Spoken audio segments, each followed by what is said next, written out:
my God, kilala mo yung asawa ko at anak ko? Ayun na nga. Oh my God! Po. Ay! Ano siya po yung nakalive ko dito yung video ang natin lagi. Ako na. Cellphone mo. Nalive niya. Nalive niya, di ba? Nangangatog ako! Relax lang, relax lang. Ate! Live mo.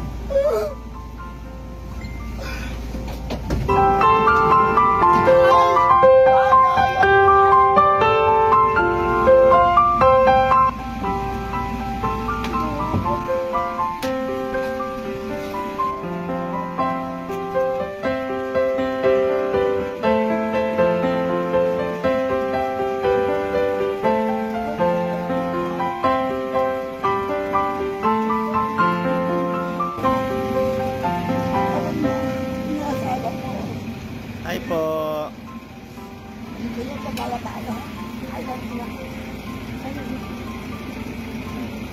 Pasok na po, pasok na po.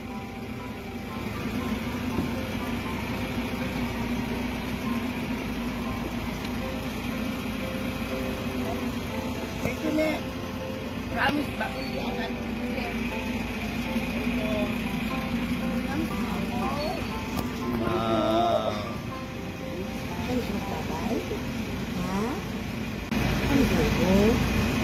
Ay, lagi tingnan nyo, kamukha-kamukha.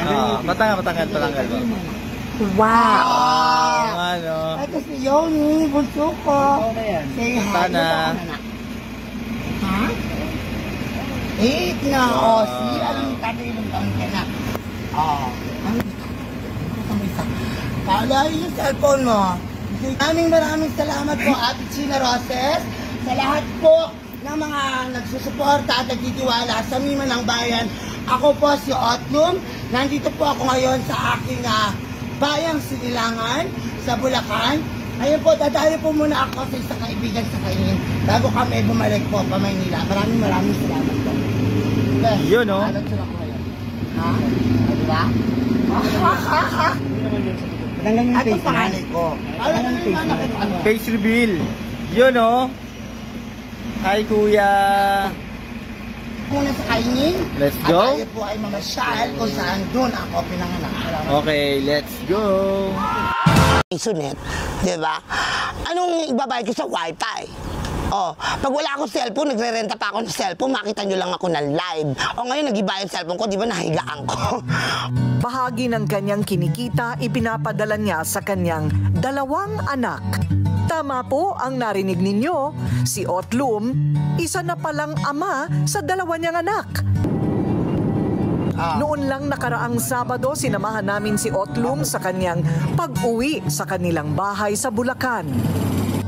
December 2023 nang huli niyang makita at makasama ang kanyang mga anak, kaya emosyonal ang mga sumunod na eksena. Proud ka ba sa tatay mo? Opo. Bakit mo ako mahal? Bakit ka proud kay tatay? Kasi po ko yung nalakas sa akin. Nagbitay. I miss you, kuya. Bumuhos ang luha ng isang amang nangungulila. Ang masayahin at kwelang si Otlum, speechless nang makita ang kanyang panganay na si Paulo. Kahit kailan, hindi raw natigil ang kanyang responsibilidad bilang isang ama sa kanyang pamilya. Bilang magulang ng aking mga anak, handito ako susuporta, gagabay para sa kanilang buhay. Sa kabila ng kahirapan, mga anak, huwag tayong titingin sa kung ano yung meron yung iba. Makontento tayo kung ano meron tayo at maging proud ka kung sino ka.